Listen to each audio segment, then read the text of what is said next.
नमस्कार, आप देख रहे हैं एनएस मीडिया और मैं हूं आपके साथ चैनल हेड विकास कुमार।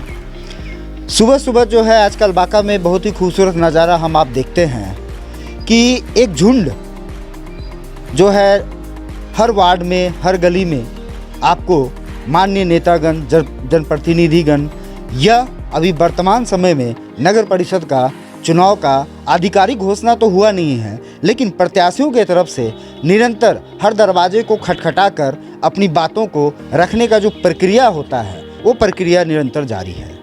इसी कड़ी में हमारी ईएनएस मीडिया टीम नगर सभापति में सभापति के पद के जो उम्मीदवार हैं, हम कह सकते हैं कि इनका दावेदारी कहीं न कहीं बांका नगर परिषद क्षेत्र के लिए और बांका का जो ये पूरा नगर परिषद पूरा जो क्षेत्र है, मैं दोबारा रिपीट कर रहा हूँ, उसके लिए अपने आप में मील का पत्थर साबित होगा। उसका कारण एक नहीं, उसका अनेकों कारण हैं। अगर मैं पॉलिटिक्स, राजनीति की बात करूँ, यहाँ पे पॉलिटिकली अगर हम आते हैं तो कहना अनुचित नहीं होगा कि जदयू के तरफ से एक कैंडिडेट है, आरजेडी की तरफ से एक कैंडिडेट है, बीजेपी की तरफ से एक कैंडिडेट है तथा कांग्रेस पार्टी की तरफ से भी एक कैंडिडेट है। इसके अलावे और भी पार्टी है, इसमें जाति का भी रंग है, इसमें पार्टी का भी रंग है, पार्टी के झंडों का भी रंग है। कुल प्रकार से हर एक तरफ से, हर एक बिंदु से यह चुनाव कहीं न कहीं अपने आप में बांका का 2023 का जो नगर परिषद का चुनाव है, बेहतरीन चुनाव होने जा रहा है, जहाँ पे पैसा भी है, पावर भी है, पार्टी का झंडा भी है और कैंडिडेट भी है। इसी कड़ी में आज हम पहुंचे हैं बांका नगर परिषद क्षेत्र के एक बहुत ही युवा और कर्मठ नेता हैं गुड्डू जी, जो कि आरजेडी से मूल रूप से अगर कहें तो इनका जो राजनीतिक जीवन छात्र समय में भी ये छात्र के नेता रह चुके हैं। आरजेडी में एक अच्छा कद, एक अच्छा पकड़ बांका से लेकर पटना तक इनकी है और आरजेडी में ये बहुत ही मजबूत जो है यहाँ पे कार्यकर्ता के रूप में जाने जाते हैं। अगर मैं युवाओं की बात करूँ, इनके साथ युवाओं का एक जनसमर्थन, एक समूह आजकल देखने को मिल रहा है। आज हम इनसे बात करेंगे। मैं बताता चलूँ कि आगामी नगर परिषद के चुनाव में हमारी ईएनएस मीडिया की टीम के माध्यम से आप नगर परिषद क्षेत्र के हर वार्ड की हर एक चीज़ों को बारीकी से हमारे रिपोर्टर के माध्यम से आप देखेंगे। आइए जुड़ते हैं। सर, प्रथम तो आपका ईएनएस मीडिया में स्वागत है। आपके मन में यूँ कहें अचानक से नगर परिषद चुनाव लड़ने का कैसे विचार आया? सबसे पहले तो मैं एनएस मीडिया को धन्यवाद देता हूँ।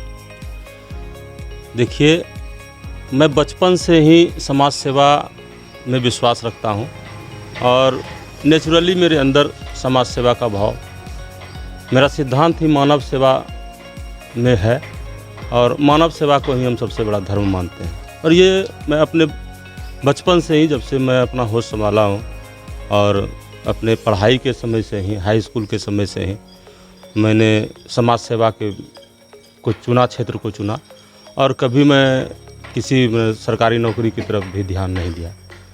मेरे एजुकेशन के बाद भी मैंने कभी फॉर्म भी फिलअप नहीं किया। आज तक मैंने समाज सेवा का ही क्षेत्र को चुना और मुझे बहुत अच्छा लगता है किसी को भी मदद करना और इसके लिए मैं किसी भी समय तत्पर रहता हूँ।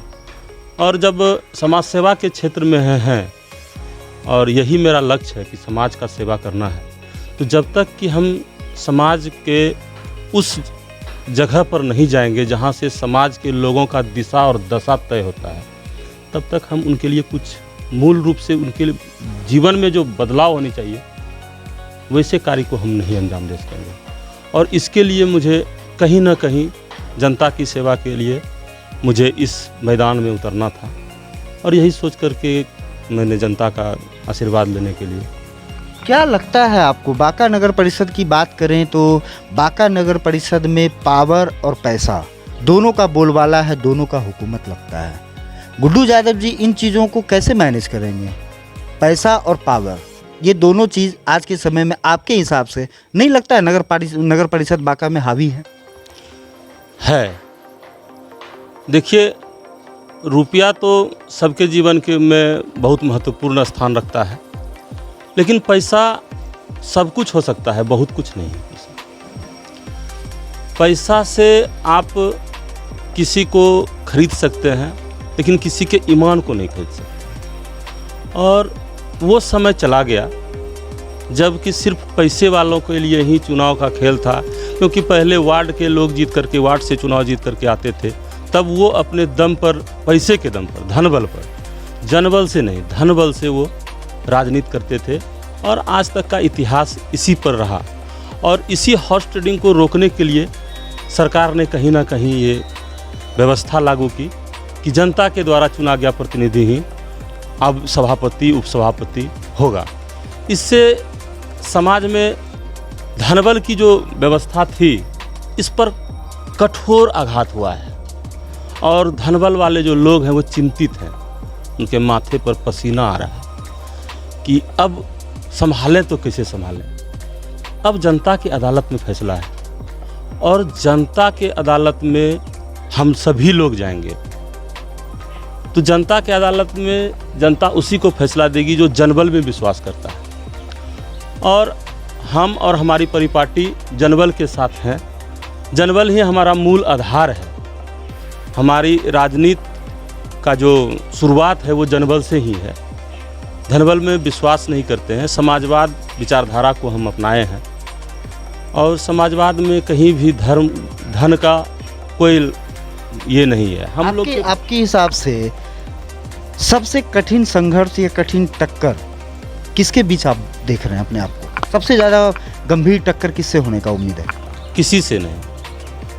हमारी लड़ाई किसी से है ही नहीं, क्योंकि मैं जनबल के साथ हूँ और जिनसे आप लड़ाई की बात करते हैं वो धनबल के साथ हैं। और जनता के अदालत में जनबल से ज़्यादा मजबूत दावेदारी धनबल वालों की हो ही नहीं सकती है। इसलिए हम ज़रा सा भी इसके लिए नहीं समझ रहे हैं कि हमको कोई चुनौती दे रहा है या हमारे लिए कोई चुनौती है। मेरे लिए कोई चुनौती कोई पेश नहीं कर रहा है। मैं जनता के लिए और जनता के विश्वास पर अगर मैं खरा नहीं उतर सकूंगा तो मैं फिर जनता के बीच भी नहीं आऊँगा। आपके हिसाब से ये पिछले अगर 5 साल की बात करूं तो नगर परिषद क्षेत्र में कितना बदलाव हुआ है? आखिर किन वजहों से, किन कारणों से आपको खुद मैदान में, कुरुक्षेत्र के मैदान में उतरना पड़ा? उसका मुख्य कारण क्या था? जब से बांका नगर पालिका का चुनाव शुरू हुआ 2000 ईस्वी में, और जितने भी चेयरमैन रहे, अभी तक सभापति रहे, उन लोगों ने हमेशा बांका के साथ न्याय नहीं किया और ना ही बांका वासियों के साथ न्याय किया। आप शिक्षा के क्षेत्र में जाइए, आप स्वास्थ्य के क्षेत्र में जाइए, आप अमूलचूल परिवर्तन के साथ आप देखिए गली, सड़क, नली, स्ट्रीट लाइट की व्यवस्था, साफ सफाई की व्यवस्था, आपको लगेगा कि कहीं ना कहीं बांका बहुत पीछे है और न्याय नहीं हो रहा है बांका के लोगों के साथ। कल जगतपुर 25 नंबर वार्ड के कुछ लोगों ने हमसे कहा कि विद्यालय की स्थिति बहुत खराब है। वर्तमान और पूर्व के जो भी नगर सभापति रहे हैं, उन्होंने अपने कार्य के साथ ईमानदारी से कार्य नहीं किया है। ये मैं खुल कर कह सकता हूँ और इसके लिए इन लोगों को जनता तो सजा देगी। आपके हिसाब से, चूँकि मैं चाहूँगा कि चूँकि आप अब जनप्रतिनिधि के रूप में खुद उस कुर्सी के प्रबल दावेदार के रूप में जो है निकले हैं, बांका नगर परिषद का कुल बजट कितना है? देखिए, बांका का जो बजट है पहले के तुलना में जब से कर की व्यवस्था बांका शहर में ज़्यादा हुई है तो बजट तो बढ़ा है, लेकिन अभी भी माइनस में ही बजट चलता है बांका नगर परिषद का। और बांका नगर परिषद की जो जनसंख्या है और जो क्षेत्रफल है और जो नगर परिषद की बनावट है, उसके लिए बांका नगर परिषद का जो बजट है वो बहुत कम है। क्योंकि यहाँ के लोग कभी पटना और विशेष रूप से इस मंत्रालय जो नगर विकास मंत्रालय होता है, मतलब उनके पास कोई विज़न नहीं है। जितने भी लोग नगर परिषद के चेयरमैन पद पर रहे, उनका स्वयं का विज़न तो था। उनको कितने बड़ी गाड़ी में घूरना है, कितने बड़े घर में रहना है, ये विज़न तो था। लेकिन बांका के जनता को क्या चाहिए, बांका के जनता को कितनी चौड़ी सड़कें चाहिए, फुटपाथ की व्यवस्था कैसी होनी चाहिए, नए पार्कों का निर्माण कैसे होगा, नए पुलों का। आप सुदूर क्षेत्र में जाइए, आप बांका नगर परिषद की 1 नंबर वार्ड में जाइए, आपको लगेगा कि हम अर्बन एरिया में हैं ही नहीं, आपको लगेगा हम रूरल एरिया में हैं। आप तुड़ेली, बिडाईडी, मानिकचक जाइए, आपको लगेगा कि मतलब जो चांदन और वेलहर के जो सुदूर इलाके बगधसवा और गेरुआ में जो व्यवस्था है वैसी व्यवस्था आपको बांका नगर परिषद के क्षेत्र में मिलेगी। तो इसका एकमात्र कारण है कि विजन नहीं है। हमारे जितने भी प्रतिनिधि हुए उनके पास अपना विजन तो था, स्वयं का विजन तो था और बहुत बड़ा विजन था, लेकिन बांका नगर परिषद की जनता के लिए उनका कोई विजन नहीं। आपके पास क्या क्या विजन है? मुख्य रूप से अगर हम बात करें, अगर आप चुनाव जीतते हैं तो सबसे पहला कदम किस क्षेत्र की ओर आपका होगा और आप किन किन बिंदुओं पर चुनाव लड़ने जा रहे हैं? बांका नगर परिषद क्षेत्र का सबसे बड़ा दुर्भाग्य ये हुआ कि पूरे बिहार में कहीं भी अर्बन एरिया में प्रति जमीन पर टैक्स नहीं है। सिर्फ बांका नगर परिषद क्षेत्र ही एक ऐसा क्षेत्र है जहां अर्बन एरिया के प्रति जमीन पर टैक्स है। मेरा जो सबसे पहला काम होगा कि ये खाली ज़मीन पर जो टैक्स है, ये सरकार से लड़ करके भी अगर होगा तो पटना के विधानसभा के गेट पर भी हमको अगर धरना देना पड़ेगा तो दे करके इस प्रति ज़मीन को कर मुक्त कराएंगे। उसके बाद शिक्षा, अनुमंडल अस्पताल को फिर से चालू कराना और चौड़ी सड़कों का निर्माण, नए पार्कों का निर्माण, चौक चौराहों का निर्माण। आप कहीं से भी जब आप जाइएगा तो बांका नगर परिषद क्षेत्र के किसी भी चौक पर आप जाइए, आपको नहीं लगेगा कि कोई नगर परिषद क्षेत्र का चौक है। तो ऐसे सब जगह को जहाँ चौड़ी चौड़ी सड़कें होनी चाहिए। सड़कों के लिए ज़मीन है लेकिन सड़क नहीं है, पर्याप्त ज़मीन है, आप उसमें सड़क बना सकते हैं, डिवाइडर लग सकता है, स्ट्रीट लाइट बीच में आ सकता है, लेकिन विज़न नहीं है। सुंदर सड़क शहर का निर्माण हो, लोग अपने यहाँ आए, जो दूर से दूसरे क्षेत्र से दूसरे के गांव से जो लोग आते हैं हमारे शहर में, उनको लगे कि हमको भी महानगर जैसी सुविधा मिल रही है। ऐसा नहीं। ये हमारे साथ थे नगर सभापति के पद के जो है प्रबल दावेदार। आपको इसमें मैं एक सवाल पूछना चाहूँगा राजनीति से। आप आरजेडी से बिलोंग करते हैं, क्या इसका कुछ इफेक्ट या पॉजिटिव, नकारात्मक या सकारात्मक प्रभाव आपके इस चुनाव में कितना पड़ने जा रहा है? आपका सवाल बहुत ही महत्वपूर्ण है कि मैं राष्ट्रीय जनता दल से बिलोंग करता हूं। मैं आपको शुरू में ही बता चुका हूं कि मैं समाजवाद विचारधारा को में विश्वास रखता हूं। समाजवादी परिदृश्य में हम रहते हैं, समाजवादी पृष्ठभूमि से मैं आता हूं और इससे हमको जरा सा भी नहीं, समाजवादी पृष्ठभूमि से आते हैं, इसलिए हमको ना जाति से कोई मतलब है, ना कोई धर्म से मतलब है। मैं अपने पूरे करियर में, 22 साल के राजनीतिक करियर में, कोई व्यक्ति ऐसा आपको नहीं मिलेगा पूरे लोकसभा में या 2-4-5 जिला में जो आप मेरे बारे में पूछेगा तो कहेगा कि जाति से बंधा है। मेरे पास ना कोई जाति के लिए जगह है और ना कोई धर्म के लिए जगह। मैं मानव सेवा में विश्वास रखता हूँ और मानवता से बढ़ करके कोई धर्म नहीं है, मानव सेवा से बड़ा कोई धर्म नहीं है। मैं अपना लक्ष्य समाज के लिए निर्धारित रखा हूँ। समाज सेवा मेरा मूल लक्ष्य है, इससे हम भटक ही नहीं सकते हैं। और जाति, समाज, राजनीति अपने जगह पर है, समाज सबसे पहले है। मैं जिस समाज में रहता हूँ वहाँ अनेकों तरह के लोग हैं, अनेक धर्म, अनेक जाति के लोग हैं। मैं सबका सम्मान करता हूँ और सभी मेरा भी सम्मान करते हैं। मुझे सबसे प्यार मिलता है। मेरे जितने बड़े छोटे जितने भी लोग हैं, वो छोटे जो हैं वो भी सम्मान देते हैं और मेरा जो बड़ा है, जो हमसे बड़ा है, वो हमको बहुत अधिक प्यार करते हैं। और यही कारण है कि हम बाबूटला ऐसे शहर के बाबूटला ऐसे मोहल्ले में रहते हैं और यहाँ सभी लोग जानते हैं कि यहाँ कोई एक जाति के लोग नहीं हैं, लेकिन फिर भी मुझे जितना प्यार मिलता है। और यहाँ तक बात कीजिए तो मैं जिस दल में बिलोंग करता हूँ, मेरे दल के जितने भी प्रत्याशी खड़े होते हैं लोकसभा और विधानसभा में, अगर उस राष्ट्रीय जनता दल के जाति के हिसाब से अगर आप वोट प्रतिशत देखिएगा तो चारों बूथ पर राष्ट्रीय जनता दल पीछे रहेगा। लेकिन हम जो 2 लाख से मत से चुनाव हारे भी राष्ट्रीय जनता दल लोकसभा में, उसमें भी हमारा चारों बूथ 2 वोट 3 वोट से लीड किया है। आप इसी से अंदाज़ा लगा सकते हैं कि मेरा क्या बैकग्राउंड है। जैसा मैंने कहा था कि जो है निरंतर जो है प्रचार प्रसार का कार्य जो है चल रहा है।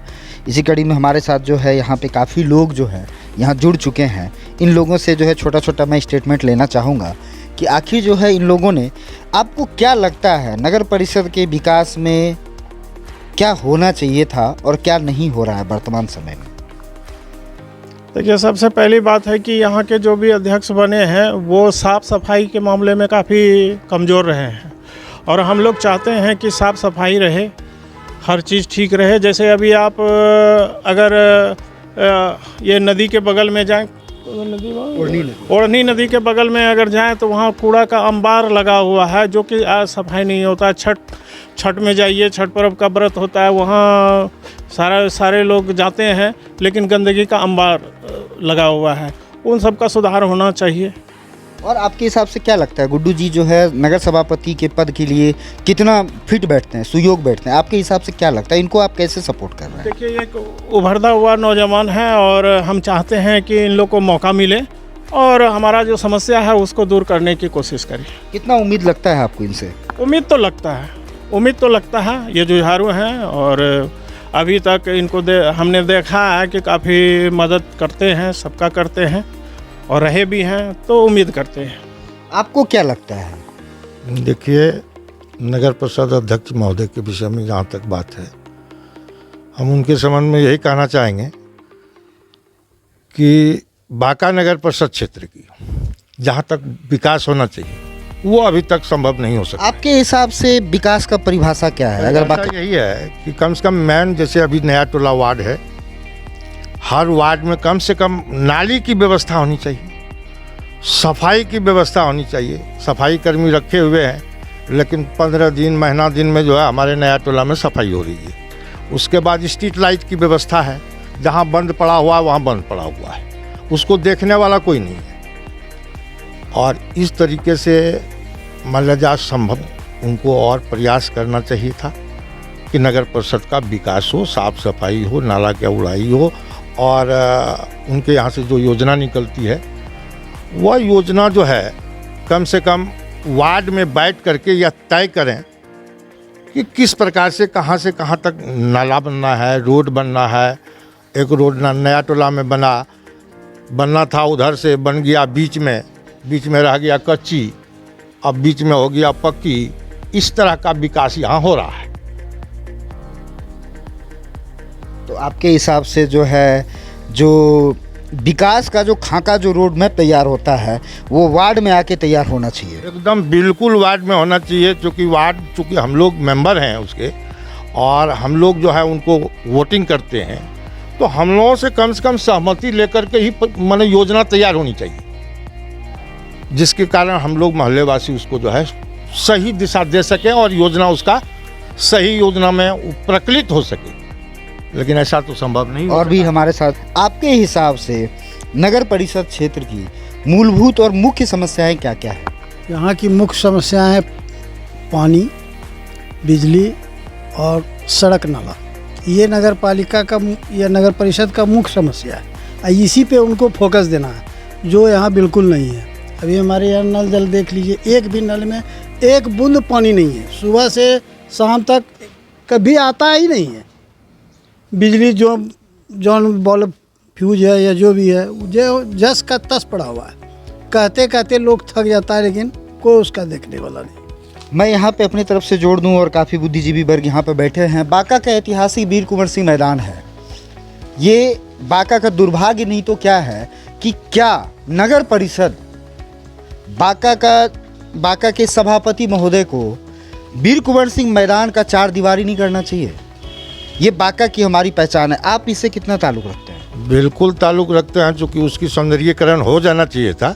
चूँकि एक स्वतंत्रता सेनानी के रूप में जो है वीर कुंवर सिंह हैं, जो देश के लिए लड़े और अपनी कुर्बानी दिए, और उनकी रख रखाव भी जो है अव्यवस्थित है, जो नगर परिषद क्षेत्र के लिए दुर्भाग्य का चीज़ है। एक तो ये, दूसरा मैं अगर चिल्ड्रन पार्क की बात करूं, हमारे बगल में जिला प्रशासन बांका समाहरणालय पार्क बना है। इसके पूर्व जो है विजयनगर स्थित जो है चिल्ड्रन पार्क बनाया गया था। अगर उसकी बात करें, रख रखाव की बात करें, या वहाँ पे जो है व्यवस्था की बात करें, आपके हिसाब से क्या होना चाहिए था और क्या है आज के समय में? वहाँ की व्यवस्था तो बिल्कुल चरमराई हुई है। किसी भी प्रकार की कोई भी व्यवस्था नहीं है चिल्ड्रन पार्क में। जो बाबू दिग्विजय सिंह पूर्व सांसद बना चुके, उसके बाद उसका रखरखाव जो है नगर परिषद हो, जिला प्रशासन हो, या कहीं से भी उसका देखभाल नहीं हो सका आज तक। तो आपको जो है, आपके जो प्रत्याशी हैं इस पद के लिए जो अभी दावेदारी कर रहे हैं, इनसे कितनी उम्मीदें हैं? देखिए, उम्मीद तो हर प्रत्याशी से रहता है। अब रही बात कि गुड्डू जी की बात है तो हम लोग इनके संबंध में जानते हैं कि ये बिल्कुल जुझारू हैं, कर्मठशील हैं और आगे ये काम करना पसंद करेंगे और ये विकास करेंगे। बहुत बहुत धन्यवाद। आप देख रहे थे हमारे साथ ENS मीडिया। हमारे साथ जुड़े रहिएगा। नगर परिषद कहानी का तो आज से शुरुआत हुआ है। हर दिन हमारे चैनल के माध्यम से आप बांका शहर में 26 या 28 वार्ड है, 26 वार्ड है, सभी वार्ड का किसी न किसी वार्ड का जो है एक छोटा छोटा जो है और है। क्या लगता है नगर परिषद में क्या हो रहा है बांका में? नगर परिषद के अंतर्गत तो विकास हमको नज़र नहीं आ रहा। नगर परिषद के द्वारा टेंडर निकलता है नाले का, नाले सुचारू ढंग से नहीं है, पानी नहीं निकलता है। दिखाने साफ सफाई वाले कर्मचारी हड़ताल पे निरंतर चले जाते हैं, उनको पेमेंट भुगतान नहीं करते हैं ये लोग। क्यों? नगर परिषद में फंड नहीं है, बजट में पैसा नहीं मिला है। फंड रहने के बावजूद उन लोग को भुगतान नहीं होता। तो फिर वो पैसे कहाँ चले जाते हैं? वो पैसा तोड़ तोड़ के दिया जाता है। एक साथ जैसे पेमेंट मिला तो विभाग से जैसे पैसा लिया तो कर्मचारी को देना चाहिए, तो 2000 दे दिया, फिर कभी 4000 दे दिया। अपने यूटिलाइजेशन में काम कर लेते हैं, उसके बाद जैसे जैसे हमको पैसा आते जाता है वैसे वैसे कर्मचारी सबको देता है। लेकिन वो लोग डर के मारे बोल नहीं पाता कि हमको पैसा एक मुश्त नहीं मिलता है। जैसे 10,000 उसका है, 7,000 है, किसी का 8,000 है, तो 8,000 रुपया उसको मासिक वेतन के रूप में दे देना चाहिए, वो नहीं दिया जाता, जिसके चलते वो लोग बिछुप रहता है। रही जल, एक तो जल का स्तर बालू की अत्यधिक उठाव के कारण जल स्तर नीचे चला गया। जल नल योजना है, अभी तक कोई स्कूटी या इंजीनियर ये कोई भी उसका देखने के लिए नहीं है पानी सप्लाई हो रहा है या नहीं हो रहा है। मालूम हुआ है कि उस पर नगर परिषद के द्वारा उसकी पैसा उगाही होगी, उसकी पैसा उगाही होगी। मेरा नाम चला गया लेकिन मेरे घर में अभी तक पानी नहीं आया, जिसका शिकायत मौखिक रूप में अपने वार्ड सदस्य को, जो मेरे वार्ड के वार्ड सभापति हैं, उनको भी दिया गया। कहा गया कि लाइट नहीं जल रहा है, 4 महीने से लाइट नहीं जल रहा है, तार जर्जर अवस्था में खुद लगाना पड़ता है, उसके बावजूद भी वो देखने आ रहे थे। आवेदन दिया, मत आपको आवेदन देंगे, आप मेरे वार्ड पार्षद, आपको वार्ड घूम के देखना चाहिए कहाँ लाइट है कहाँ नहीं है, कहाँ नाला बना या नहीं बना, पानी का स्रोत किधर भागेगा। उस ओर की नाला भी बन रहा है, उनके द्वारा बनाया जा रहा है, उनके कार्यकर्ता द्वारा बनाया जा रहा है, लेकिन वो देखने नहीं आते। अभी तक विदिन हो गया 1 साल होने को है, अभी तक जल नल योजना का पानी नहीं आया। लेवलिंग सही ढंग से नहीं किया, वहाँ टैंकी नीचे दिया, लेवलिंग ऊपर की ओर है, पानी वहाँ तक पहुँच नहीं पाता है। जो उसका जो पानी सप्लाई करता है उसको जब बोलते कहते कहते पतित हो गया, बोलता पानी उधर चढ़ता ही नहीं, तो आखिर नहीं चढ़ता तो उसको बनाया क्यों। एक आप देखेंगे कि DM कार्यालय से लेकर के समाहरणालय के बीच में पेयजल की व्यवस्था है, वो आज तक लगा हुआ, मीटर लगा हुआ, लेकिन आज तक सप्लाई नहीं हुआ। वो नगर परिषद का पैसा भंज गया, लेकिन पानी एक दिन भी नहीं चला वो पियाऊ। मेरा जिला प्रशासन, नगर सभापति, जिला पार्षद सब आते हैं कलेक्ट्रेट, लेकिन एक तो देख लीजिए शौचालय है कहीं, पब्लिक कहाँ जाएगा, पानी प्यास लगा कहाँ जाएगा। शौचालय के नाम पे मैं बताता चलूँ कि जो है आप कचहरी के तरफ जब जाएंगे, मंडल कारा के समीप जाएंगे, हमारे कचहरी में जितने भी सुदूर ग्रामीण क्षेत्रों से लोग आते हैं, शौचालय के नाम पे टीना का डब्बा दे दिया गया है। पब्लिक उसमें घुसेगा कैसे, मूव कैसे होगा, ये अपने आप में सोचने की बात है। ताला लगा हुआ और उसमें मैक्सिमम में जो है ताला लगा हुआ है, ये कहीं न कहीं चिंता का विषय है। बहुत बहुत धन्यवाद।